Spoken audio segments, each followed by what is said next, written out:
Hello everybody, it's Father Ron coming back. Another video, another topic.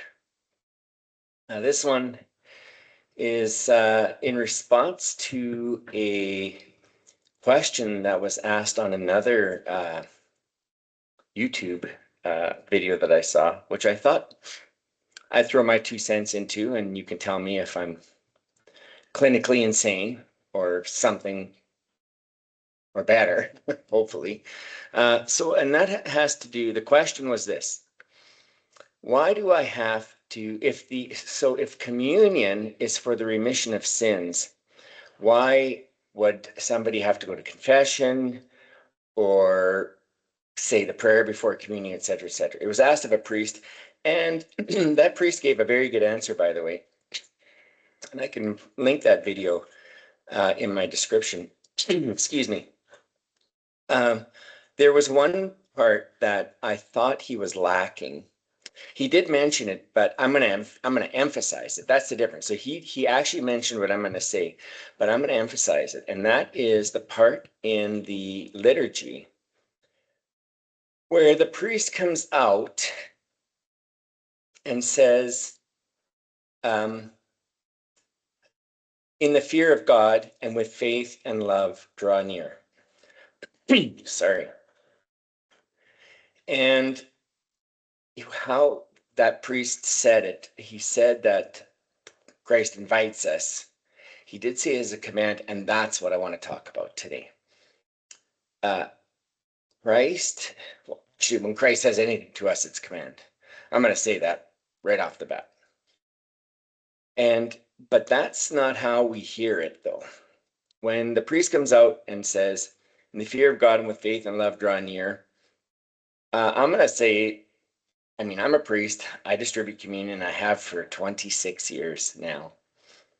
But I will say that if this is a command of Christ, the response to that command is quite varied. But I want to suggest that if it's taken or heard as command, and I'm going to describe why I'm saying this. Every single Orthodox Christian should be coming in line. And I'll tell you why. So I'm going to share my screen, and I'm going to show you some things that, again, I'm going to, sorry, I'll just expand that there. Try to make this make sense. So the first thing I want to show you is something that, well, it talks about one thing, but it's actually talking about two. And that's this verse right here. It's talking about Christ cleansing the church. So I'll say right off the bat, communion is much more a communal community event than it is an individual event. Much more. Overweight on the idea of it being a community event that individuals come and partake of with their brothers and sisters to unite and encounter Christ in the chalice and with each other. Okay, so it's much more, and St. Paul says that it's basically says it's a community event. But look at this verse right here. He says, husbands, love your wives. He's talking about marriage, as Christ loved the church and gave himself up for her, that he might sanctify her, having cleansed her by the washing of water with the word. So in Greek, if you look at the Greek, this having cleansed her is a correct translation. It's already done. It's already done. It's an aorist, which means that it's a completed act. Now, having said that, though, that could be still in the future, though. What it is it's saying it's indeed, he has indeed cleansed her. Now, again, is it right now? Is it in the past? Is it sometime in the future? These are possibilities, but that's not what I'm going to focus on. I'm going to focus on this. It says here that having cleansed her by the washing of water, in this translation with the word. But in Greek, it's slightly different. It's by the washing of water in the word. And so I'll just show it to you in Greek. That's verse 26. so that he might sanctify, so that this hina and a subjunctive is a common construction in Greek. It's basically I'm going to call it a result, a construction talking about resulting in something. So that's why you have a subjunctive here and you have a hina here. So that he might sanctify, having cleansed her, and that's basically an aorist, as I've said, it's an aorist participle. It's a completed act. Look at it that way. It's done by the washing. Now, this word washing is something that is used to describe, it's used to, it's basically a bath, a washing, and it says of water, udatus, and that's water. Sorry, that's actual water. It's not spiritual water, okay? It's actual water. So this idea here is this is what I talked about. It's talking about one thing, and that's how it's really many Orthodox read it this way. It talks about by the washing of water with the word. They say, well, that's baptism, and I'm going to agree with that. I'm not going to say it's not, but I'm going to add something, okay? And that's also in Greek. And this is what's unfortunate with translations, which is I've dedicated my priestly life now and priestly ministry, in addition to being a priest and a spiritual father and a one who administers the sacraments and performs liturgy. I have dedicated my life to going after translators. Okay, so it says here by the washing of water, and so I said "en." The usual meaning of "en" is in, on, or among, in the word. But look at this. This is not logos. That's the classical Greek translation of the word word. This is rhema, and so I mean, they say word, but this is actually the more correct understanding of rhema. Utterance. And so there's that. I'm going to show you why this is important, because when we do a baptism, I mean, my former professor said it very correctly. He said, if you turn off the volume during a baptism, all you see is, this guy dressed up in a robe and a bunch of people standing around with cameras, and they're going around in circles, and it's all that stuff. But if you turn the volume down, what does it mean? Well, you don't know what it means except by the words being said. So yes, when we are baptized, the priest prays over the water, prays over the candidate, expels the devil out of the water, expels the devil out of the candidate. I mean, it goes on, right? And then finally the candidate is immersed, etc., etc. So all that means nothing except by the words that we speak in association with that. So it could be said that this word of the baptismal service is a one-time thing. But this is where I'm going to say is incorrect, or it's lacking. When they put word, it should be utterances. And that's the difference between word and utterances, is utterances are an ongoing thing. See, it's an ongoing thing. So when we're baptized, it's a one-time event, but the utterances, the word, the washing with the word goes on and on and on. All the words we say in the church, liturgical words, let's put it that way, are ongoing, that began 2,000 years ago and will go till the end, until Christ comes back. It's an ongoing washing.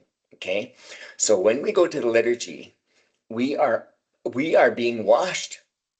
We are renewing our baptism with, not with the word of baptism, or the words, let me say the word of baptism, but with the utterances of the washing of baptism, which goes on and on and on. So that's what happens in the divine liturgy, for example, and other services as well. I'm not going to take that away. We're always being washed and cleansed by the words, by the utterances. Okay, that's the difference, right? And so, but you don't see that in English. So it should be said, having cleansed her by the washing of water with the utterances, which I'm going to say is something that kind of changes how that verse is read. So when the priest comes, so I'm going to close these tabs. When the priest comes out, first, before he comes out, we have this prayer. and we ask God for forgiveness. So already we've been cleansed by the time the liturgy, from the time the liturgy begins to this point. So this is not something different than what's been happening in the liturgy. Let me say that first. This is not something different. Okay, it may be a more concentrated washing, let's put it that way, but it had already started when the liturgy started. So all we're doing is actually the washing continues, okay? And what happens, I think,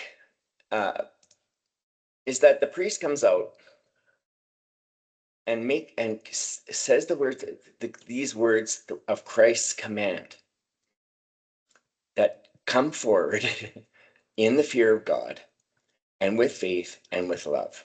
Come to the chalice. So this is what I detect. So I'm not trying to judge individuals when I say this. I'm going to make a statement that might be a little bit raw, but what Christ is saying there with the words of the priest is he's basically saying, so hold on to your chairs, everybody. Stop making it about yourself. Okay? Stop making, if you are refusing to come to communion, you are making it about yourself. I'm going to say that right now. And that has to stop. And I'll tell you why. So now Father Ron's getting charged up. Christ comes, he's coming out with his body and blood, and he's saying, draw near, and he's commanding it. Okay? You come near. So come near with the fear of God and with faith and love. In other words, stop getting into yourself so much and drop that and come to the chalice. Okay? Because we make it too much about ourselves. We forget that that's a command. We forget. So now I want to say this. All these prayers that we say, these pre-communion prayers, which are just a part and parcel of the whole liturgy to that point. So it's not special to us. Okay. I mean, we're praying it in the first person, but really we are being cleansed. So if we're worried about our own faith, our own belief, our own sins to that point, this is what I would say.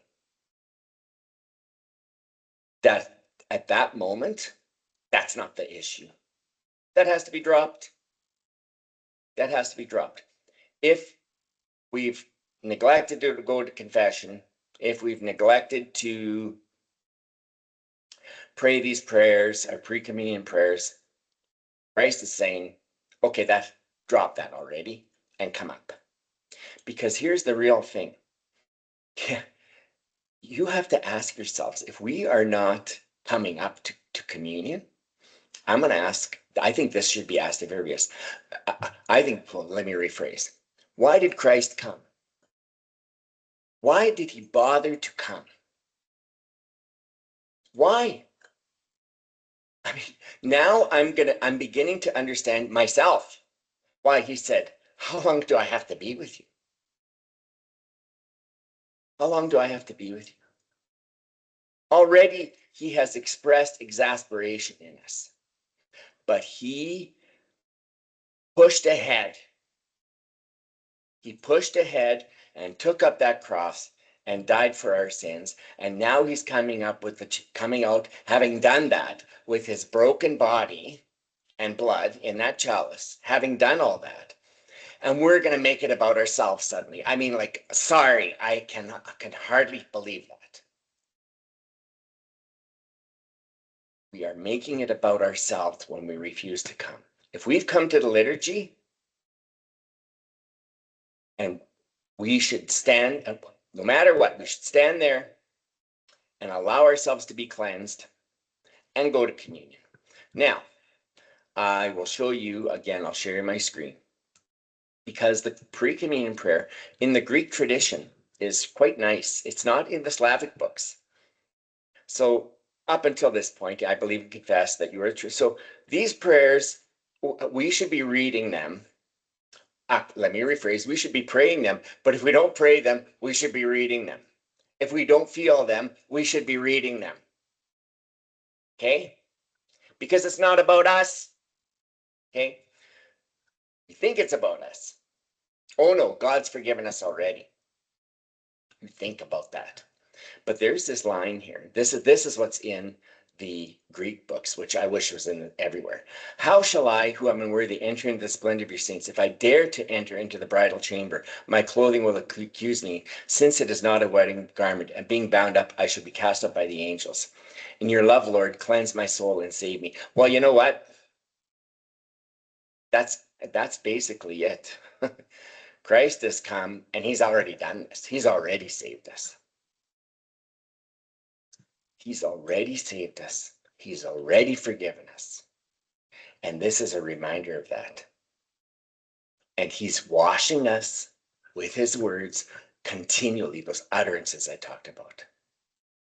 And so whether or not we've prepared properly, and I'm not saying not to prepare, I'm not saying not to be cognizant, but even those who are unprepared, even those who read these prayers and don't pray them, let's put it that way, don't feel them, let's put it that way. All that has to be put aside and draw near, because that is a command. Now, I know I'm going to get pushback on this video. I know that. But that's my honest belief. I've come to believe, as a priest, Father Ron, have come to believe that this is what's happening in the liturgy. That no matter what we think, by the way, our faith is meager anyway. It's so pathetic. No, I don't think anybody's going to argue with me on that. There is no way we're coming with strong faith. There is not a single person who is. Our faith is weak. And I think that's when Christ says faith is small of a mustard seed, because we don't even have that, if you want my honest opinion. None of us, myself included, none of us. So what we have to do is we have to submit to what God has done for us and is doing for us. That everything from stem to stern is God in us. We contribute almost nothing. When we say we're co-workers with Christ, that doesn't mean we're equal. Oh no, he does practically everything. I mean, all we have to do is show up and he takes over. But we have to show up. We have to show up with humility. And if we come, if we refuse to come,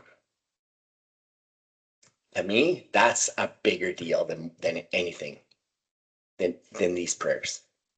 If we refuse to come, because what Christ is saying to us is, I did all this for you. I did all this for you. I pushed through. And should we dare to say, no, I'm good, or alternatively, no, I'm not good enough? See, both are incorrect, in my opinion. I think that if we come to liturgy, no matter what, we are, well, obliged is not even a strong enough word. We are commanded to come. And if that means that if we are unworthy and we come and we partake and it's bad for us, well, that's on us. That's on us. But I will say this, that's a better thing to do than not coming. Either for I'm not good enough or I don't need this. I think that's worse than coming and taking Christ's body and blood, which unites us to our brothers and sisters, because it's a communal event. I think that is what we're asked to do.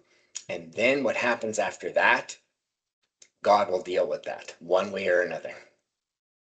But we need to take that seriously when he says, in the fear of God and with faith and love draw near. He's making us do that. He's making us do that. He's compelling us with his command. So you have to think about this. When Christ commands you to come, tell me, somebody, anybody, give me a good reason, one single good reason why we shouldn't come when he commands us to come. Okay? That's what I'm getting at. That's why I said at the beginning of this video, no matter what your state before that, put it aside. Don't make it about yourself. We are commanded to put us aside. Our pettiness, our navel gazing. We need to drop it and listen to him and go. And if something, again, I know what you're going to say. St. Paul says, partake unworthily. Okay, but this is what I say, partake unworthily. And let God fix you with his body and blood. I think that's better than saying either, no, I don't need this, which I think is just terrible. Or alternatively, I'm not worthy, because it's still about yourself. See, okay. So I invite comments. This is my read of In the Fear of God and with Faith and Love Draw Near. I don't think that's an invitation. I don't think that's a suggestion. I don't think it's anything but get up here. Okay, get up here. Okay, and so if, again, a little different take on this, I've linked a video where they talk about what it means to, it's a video by, I can't remember, it's Father's, I apologize. It's a video by, sorry, I left that prayer up when I should have done this. It's a video by, on OrthoChat by a priest. It's an older video, but it really made me think. And but the truth is that if you think, the reason I'm hot about this is because I've been thinking about this for quite some time, and I kind of realized this. So okay, look at the priest, look at me. I have to go to communion. Okay, but why is it different for you? Okay, ask yourself that. Why is it different for you and then for me? Oh, the priest is, well, he's a priest, he's holier. Are you kidding me? No way, man. No way. I am not holier than anybody else. I'm just like everybody else. But I am compelled to take communion. I'm forced to. I'm forced to, God forbid when I say this, take my chances. And yeah, so, but I am forced to allow, how do I say this? I am forced to take communion, okay? And then God takes over, okay? I can't refuse that. So everybody else shouldn't be able to refuse that for any reason, because it's a command. Okay, see what happens. This is my video on this. I'm sure I'll get pushback, but mind you, I did a video before and I thought, oh my God, I'm going to get so much pushback, and I'm just completely ignored. So that's okay. I'm okay with that. But for those who watch, for the 200 people who watched it, or not even, for the 85 people who will watch this out of 8 billion people on Earth, something to think about. Okay, so God bless you. If I'm wrong, I'm wrong, but it's something that's been kind of working inside of me for quite some time, long before this video. It's just when I watched the video of that priest on OrthoChat, it prompted me to do this. And I apologize if I'm tempting people, but that's not my intent. My intent is to really make us think that when Christ commands us to do something,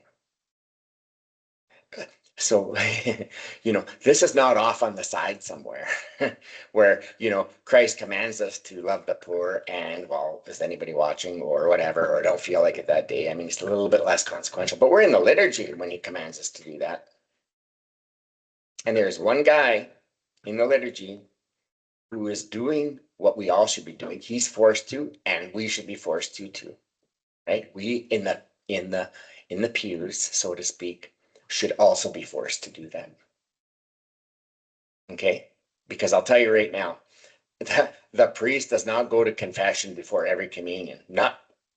Nobody I know. Okay? So why just me? Right? Why just me? It should be all of us.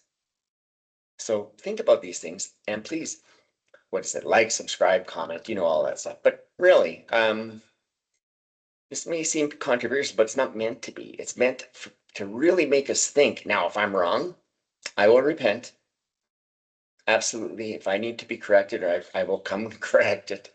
But this is coming from, it's visceral for me. It's visceral for me. So anyway, I've spoken enough. God bless all of you. Have a wonderful rest of your day. And if you've watched this video to the end, I want to really thank you from my heart because, yeah, it's like I say, I don't like videos that are longer than 3 minutes, and I've gone, 28 minutes. So don't know how, maybe I'll just whittle down over time. So, okay, see, my talking and yakking is extending this video. So anyway, God bless you. Have a good day. And hopefully we'll see you in the next video. Bye.